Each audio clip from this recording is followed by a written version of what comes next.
Okay, so imagine this. If I were to slide a photograph across the table to you right now, Hmm.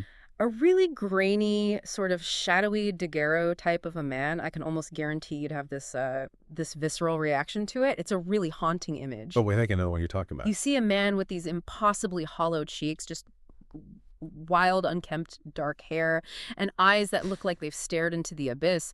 And the abyss didn't just stare back; it blinked first. Right. It's the definitive image of the haunted artist. It's basically the visual shorthand for that whole Gothic romantic era. You look at it and your brain just screams, tortured genius. Exactly, and there is a famous image just like that. It has been circulating in books and online for over a century, labeled as Niccolò Paganini, and people want it to be real so badly Oh, bad. because it just fits the narrative of the Devil's Violinist perfectly. But here's the first twist of the day to kick us off. That photo is a complete fake. A total fabrication. And it's not even a contemporary fake. It's a forgery created in 1900. 1900. Yeah, that's a full 60 years after Paganini died. A violin maker named Giuseppe Fiorini created it. Right. And I mean, the simple fact is Paganini was dead long before daguerreotypes were even commercially available. So it's physically impossible for it to be him? Completely. Uh-huh. But the fact that people still share it, still analyze it, and still want to believe it, I think that tells us everything we need to know about our subject today. We don't just want to hear Paganini's music. We crave the supernatural myth that surrounds him. And that myth is exactly what we're unpacking in this deep dive. We are talking about Niccolò Paganini, the Italian virtuoso who lived from 1782 to 1840. But, calling him a violinist just feels like a massive undersell. Oh, it's woefully insufficient. It's like calling Michael Jordan just a guy who played ball. Right. He was a cultural phenomenon, not just a musician. He really was the prototype for the modern rock star, long before the Beatles were getting chased down the street or, Led Zeppelin was trashing hotel rooms. You have Paganini. He set the template. Absolutely. We're talking about a celebrity who had sexual scandals, massive gambling debts, a touring schedule that would crush a modern pop star, and a physical appearance so bizarre that people in the audience would genuinely cross themselves when he walked on stage. To ward off evil. Literally. Yeah. And let's not forget the central rumor that defined his entire existence. The widespread belief that his supernatural talent was the direct result of a pact with the devil. And we need to be clear, this wasn't like a cheeky marketing slogan. This wasn't a metaphor. Oh. People were genuinely terrified of him. It got so bad that when he died, the church actually refused to bury his body. Which led to this macabre road trip with a corpse that we will definitely get into later. It is a wild story that honestly sounds like a horror movie script. It's unbelievable. But our mission for this deep dive is to try and separate the man from that myth. We have a stack of biographies, medical journals, music theory analysis here. We want to understand the medical reality behind those impossible hands of his and look at how he single-handedly changed the violin from being just a polite part of the orchestra. Into a solo powerhouse. Exactly. It really is a story about the intersection of, well, biology, genius, and, frankly, incredible marketing. He knew what he was doing. So let's go back to the beginning, before the deals with the devil and the fainting fans. We are in Genoa, Italy, October 27, 1782. So Niccolò is born into a fairly modest family. His father, Antonio, was a ship chandler. A ship chandler, that's not a job title you hear much anymore. What exactly is that? No, it's pretty archaic. It's someone who supplies equipment, so ropes, canvas, food, that kind of thing, for ships in the port. Genoa was a huge port city. Right. But the thing is, Antonio wasn't particularly successful at it. The family was really struggling financially. Okay. And he sold mandolins on the side to try and make ends meet. And Antonio is the crucial figure in these early years because he was, by all accounts, a very, very severe taskmaster. This is the classic stage dad dynamic, but turned up to 11. Turned up to about a 15. He spots this incredible talent in Niccolò early on, and he locks onto it as the family's ticket out of poverty. That's a lot of pressure to put on a little kid. Immense pressure. Paganini started on the mandolin at age 5, which makes sense given his dad sold him, and then moved to the violin by 7. But the discipline was brutal. I mean, truly brutal. How so? If Niccolò didn't practice enough, or if he didn't play well, Antonio would withhold food. Wait, really? Starvation as a practice incentive? That's incredibly intense. It was abusive, plain and simple. But the result, and this is, unfortunate for the argument of healthy parenting, was that the kid's learning curve was essentially vertical. It was just straight up. He burned through the local teachers in Genoa in record time. He studied with a man named Giovanni Cervetto and then Giacomo Costa, who was the leading violinist in Genoa. But he just outpaced them. It became embarrassing for the teachers. I can imagine. It's like a kid in a math class who understands calculus while the teacher is still explaining algebra. That's a perfect analogy. So they hit a ceiling in Genoa. The local talent just isn't enough anymore. So what do? They decide they have to travel to Parma. It's a bit of a journey, but they want to see Alessandro Rolla. Now, Rolla was a big deal at the time, a serious virtuoso and composer, the top guy. So this is like trying to get an audition with, I don't know, the head of Juilliard. Exactly. So the story goes that Antonio and young Niccolò arrive at Rolla's house, but Rolla is sick in bed. He refuses to see anyone. He's just not having it. A completely wasted trip then. Well, it would have been. But young Paganini, who's maybe 13 or 14 at this point, sees a violin sitting on a table in the waiting room. And next to it is the manuscript for a concerto. Rolla has just finished writing. Oh, I think I see where this is going. So this kid picks up the instrument and just starts sight reading the concerto. Sight reading meaning he's never seen the music before, he's just playing it live, cold. Correct. No practice, no prep. He's just playing it flawlessly. Rolla, who's sick in the other room, hears this incredible music coming from his own waiting room. He jumps out of bed, probably thinking he's hallucinating, or that a virtuoso colleague has dropped by unannounced. And he walks in. And he walks in and sees it's this scrawny kid. He's stunned. He listens for a minute and then effectively tells him, "Go away. I can't teach you anything. You already know it all." That is the ultimate humble brag endorsement. I am too good for your lessons. It's incredible. Rolla passed him on to his own teacher, Ferdinando Pear, and then on to Gasparo Goretti. But the message was clear. This kid is an anomaly. He wasn't just learning. He was absorbing the instrument on a different level. Now, there is this period in his late teens, around 1796, that historians sometimes call the lost years. The geopolitical situation in Italy is messy at this point. Right? It's chaotic. The French, under Napoleon, are invading northern Italy. The whole region is in turmoil. And the family flees. Exactly. The family flees Genoa and goes to a country property they have in a little place called Romerone to basically hide out. And this is where the story takes a turn that I think most people don't know about. We think of Paganini as the violin god. Exclusively. But during this period of isolation, he mastered a secret weapon. The guitar. Yes. The guitar. Which feels so counterintuitive. In the classical world, the violin is this high-status, aristocratic instrument. The guitar was, well, back then it was almost folk music, right? It was for the tavern, not the concert hall. Precisely. It was considered less serious, less virtuosic. But this detail, it really reshapes how we understand his music and his whole approach. While they were hiding out in the countryside, Paganini became an absolute virtuoso on the guitar. So he was just as good on guitar as on the violin. By many accounts, yes.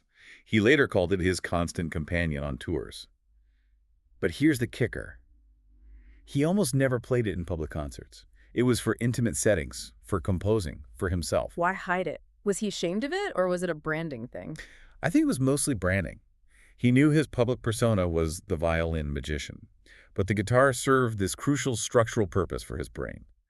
The famous violinist Yehudi Menuhin, one of the greats of the 20th century, had a fascinating theory about this. Okay. He suggested that because Paganini composed using a guitar rather than a piano, it fundamentally changed the way he wrote for the violin. Let's unpack that a little. What is the practical difference between writing on a piano versus a guitar?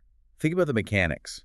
A piano is very linear. You have 10 fingers laid out on a keyboard. You play scales, you play block chords. A guitar is all about shapes and voicings. It is inherently polyphonic. You're expected to play chords, a melody, and a bass line all at once, often with these big, awkward stretches. I see. Paganini brought that guitar brain to the violin. He forced the violin to do things that it wasn't designed for, things that usually required a guitar or a piano, like playing multiple voices simultaneously. That makes so much sense. He isn't trying to write violin music in the traditional sense. He's trying to make the violin sound like a full band because his brain is wired for chords and polyphony. Precisely.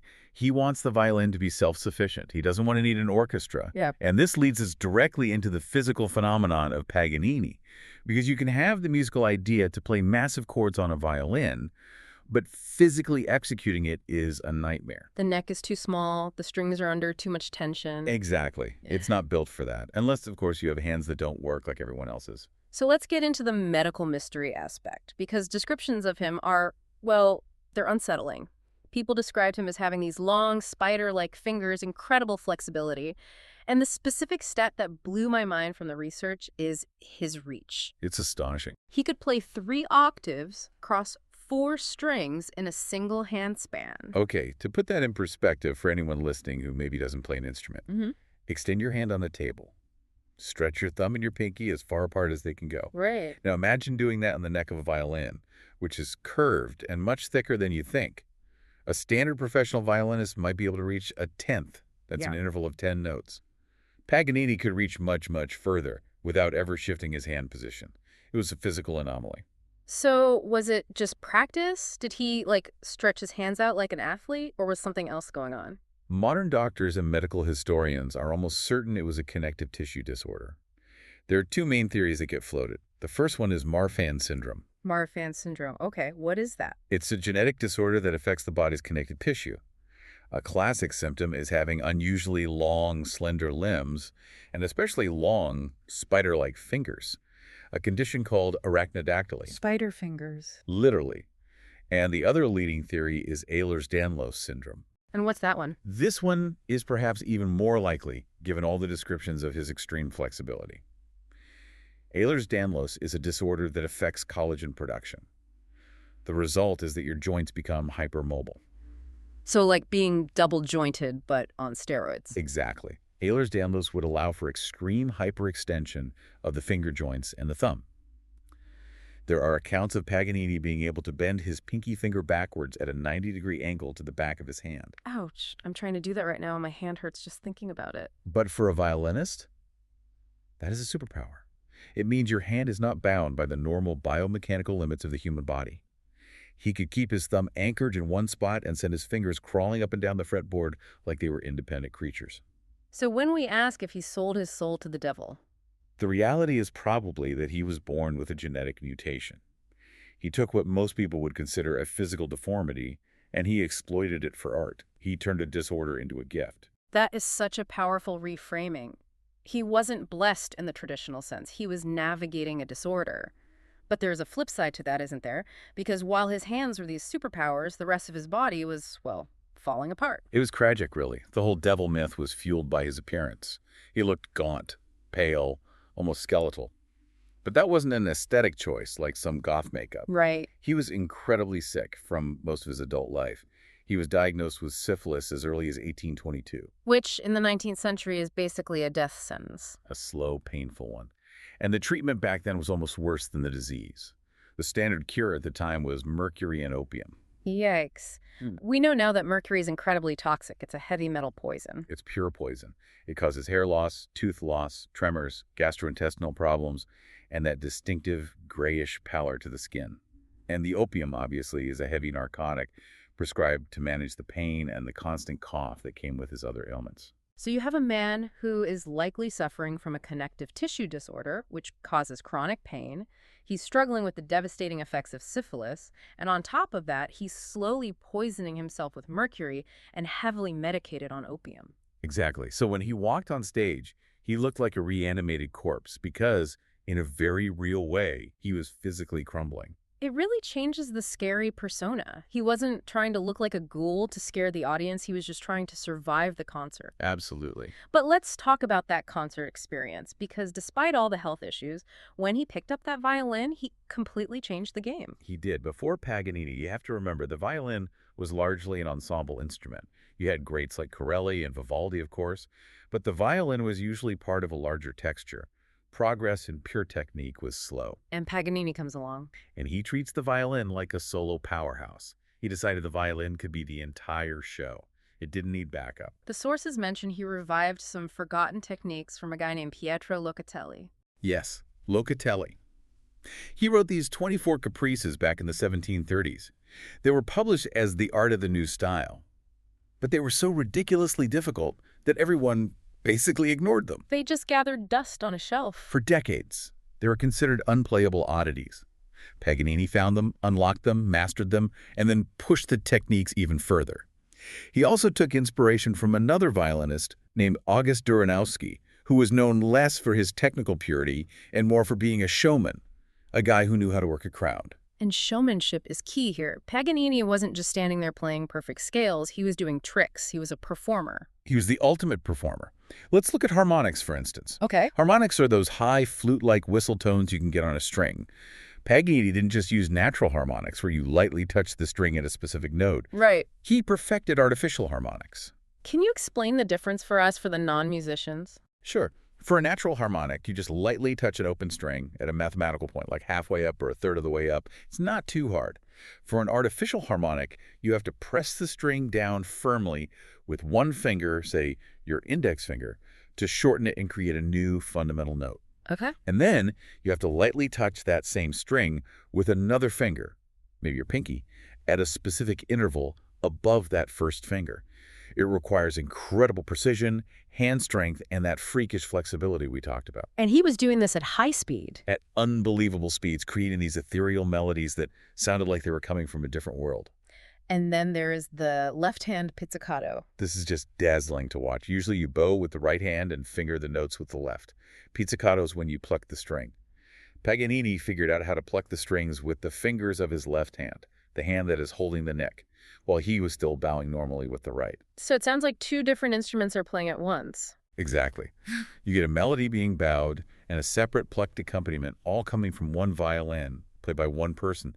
It just melted people's brains. They couldn't process what they were seeing or hearing. But he also had a sense of humor about it all. He would imitate animal sounds. Wait, like barnyard animals, literally. He had a piece called Il Fandango Spagnolo, where he would imitate farm animals, donkeys, roosters, dogs barking, and another one, a famous piece called Duetto Amoroso, the amorous duet, where he used the two outer strings to imitate the sighs and groans of lovers. That is fantastic. It's like he's doing stand-up comedy with a Stradivarius. It completely breaks that stuffy, aristocratic atmosphere of the concert hall. And the audiences went wild for it. It was revolutionary. It made the violin distinct, vocal, and most importantly, entertaining. Speaking of audiences going wild, we have to talk about the sabotage myth. I've seen this in movies and read about it. The jealous rival sneaks in backstage, cuts his strings halfway through, and Paganini has to heroically keep playing. It's a great scene for a movie, a classic trope. But the reality is even more impressive. How so? His rivals didn't sabotage him. Paganini sabotaged himself. Wait, he did it on purpose? He would intentionally take a file and make small notches into the gut strings before the concert. He calculated it so that during a particularly intense virtuosic passage, a string would snap. That is so incredibly risky. What if it snaps at the wrong time or takes another string with it? It was a calculated risk, part of the act. The string breaks with a loud pop. The audience gasps, thinking disaster has struck. Oh no, the maestro is ruined. But Paganini doesn't even flinch. He just continues playing the piece on the remaining three strings, transposing the notes instantly in his head to fit. Unbelievable. And then maybe another one breaks. He finishes on two.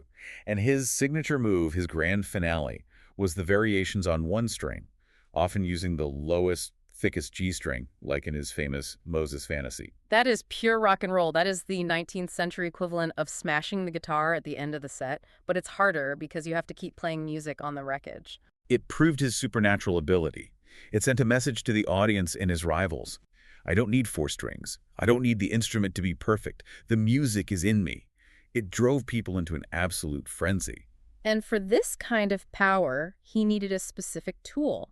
We have to mention his violin, Il Canone. The canon. A legendary instrument. It was a Giuseppe Guarneri violin made in 1743. And he got it by chance, really. What's the story? When Paganini was young and already a notorious gambler, he actually gambled away his own violin right before a concert. Classic behavior. So he was in a panic. A wealthy French businessman and amateur violinist named Livron lent him his own prized instrument, this Giuseppe Guarneri. Paganini plays the concert. And after the concert, Livron hears what Paganini could do with it and basically says, I cannot take this back. It belongs to you. Only you can make it sound this way. It became his voice for the rest of his life. Now, why that specific violin? Everyone talks about Stradivarius as the gold standard. And Paganini owned many Strads. But Stradivarius violins are known for being sweet, brilliant, and refined. They have a silvery, almost angelic tone. Guarneri violins are different. They're darker, earthier, more powerful. More rock and roll? Absolutely. They can take more bow pressure, Paganini played with the violence, he attacked the strings. The Guarnery could handle that aggression and project it to the very back of the hall. It was known for having a faster attack and a deeper resonance. It was the canon. He owned nearly a dozen Stradivari violins by the time he died, but the canon was always the one he loved. Always the canon. He even left it to his home city, Genoa, in his will, with the specific condition that it be preserved and not played by other artists so they couldn't ruin its voice. So we have the technique, the look, the instrument. Now let's look at the career. Because he wasn't just famous in Italy, he conquered Europe. But first, he had this weird detour with Napoleon's family. Right. In 1805, the region of Lucca is annexed by Napoleonic France. It's given to Napoleon's sister, Elisa Bonaparte, to rule. Paganini becomes a court musician for her. And the sources suggest he was a little more than just a musician to her. They're pretty clear that they were conducting an affair. It was an open secret. He gave private lessons to her husband, Felice Baggiocchi, which is Awkward. very awkward, all while carrying on with Elisa. He was given the title Court Virtuoso. But Paganini was a free spirit. He hated it. He hated wearing the court livery, the uniform, and he hated the rigid schedule and the demands of court life. He wasn't made to be an employee. Not at all. He eventually got bored and just quit in 1809 to go freelance again. And that's when the touring mania really starts. 1813, La Scala in Milan. That's the big breakthrough. That was the moment he went from being a well-known Italian talent to a European superstar. He blew the roof off La Scala. From there, he starts moving methodically through Europe, Vienna, Germany, Paris, London. And he made an absolute fortune. He was a good businessman then. He was a brilliant businessman. He was charging ticket prices that were unheard of. Yeah. He was the first musician to really understand that he was the product. He didn't need a patron anymore. He had ticket sales and merchandise. But he also had some serious rivalries. It wasn't just a victory lap across the continent. Oh, the violin world was intensely competitive. He had these major rivalries with Charles-Philippe Lafon in Paris and Louis Spohr in Germany. These were the conservative masters. The establishment players. Exactly. They played with perfect, correct academic technique. They looked at Paganini and thought he was a charlatan, a circus act with all his tricks and his flailing around. Like the difference between a classical fencer with perfect form and a street fighter who just wins. That's a great way to put it. Spohr wrote very critically about Paganini in his memoirs, criticizing his intonation and his charlatanism. But every time they went head-to-head in the same city, Paganini won the crowd, and he sold more tickets. He had the X factor. And despite all the devil rumors, the Pope actually liked him. Oh, yeah. Pope Leo XII awarded him the Order of the Golden Spur in 1827. It's one of the highest papal honors. So while the peasants in the audience were crossing themselves fearing the devil, the Pope was literally pinning a medal on his chest. It just shows how polarizing he was. I want to touch on his personal life because it feels a bit tragic and it really humanizes him. He never married. No, never. He had a long, serious relationship with a singer named Antonio Bianchi. They met around 1813. It was a very volatile relationship. He was demanding and jealous. She was apparently quite fiery and jealous herself. Given his reputation and the groupies? Probably justified. But they had a son, Achille Ciro Alessandro, who was born in 1825. And when they split up a few years later, Paganini kept the kid. That was unusual for the time. He did. He fought for custody and won. And this is the part that really contradicts the monster narrative. He dragged Achille all over Europe on these exhausting tours. He was a devoted single dad in the 1830s. He doted on the boy. Wow. He worked tirelessly to secure Achilles' future, going through all these legal hoops to legitimize him since they weren't married, and saving money specifically for him. It's a touching image, the devil's violinist changing diapers and worrying about trust funds. He also had some interesting friendships. Rossini, the opera composer. They were very close. There's a great story where a conductor died suddenly right before a premiere performance of Rossini's opera Matilde Chabron. Total chaos. Paganini, who was in the audience, stepped in and conducted the premiere on a few hours' notice. He saved the day. And the other big one was Hector Berlioz, the French composer. Paganini was a huge supporter of Berlioz, who was this young, radical composer that nobody really understood yet. He actually commissioned a piece from him, Harold on Italy, for the viola. Wait, Paganini played the viola? He did. He owned a massive, beautiful Stradivari viola and wanted a concerto to show it off. But here's the funny part. When Berlioz wrote Harold on Italy, Paganini looked at the viola part and said, "There are too many rests. I am silent for too long." He basically said, I need more notes. Yes. Where's my solo?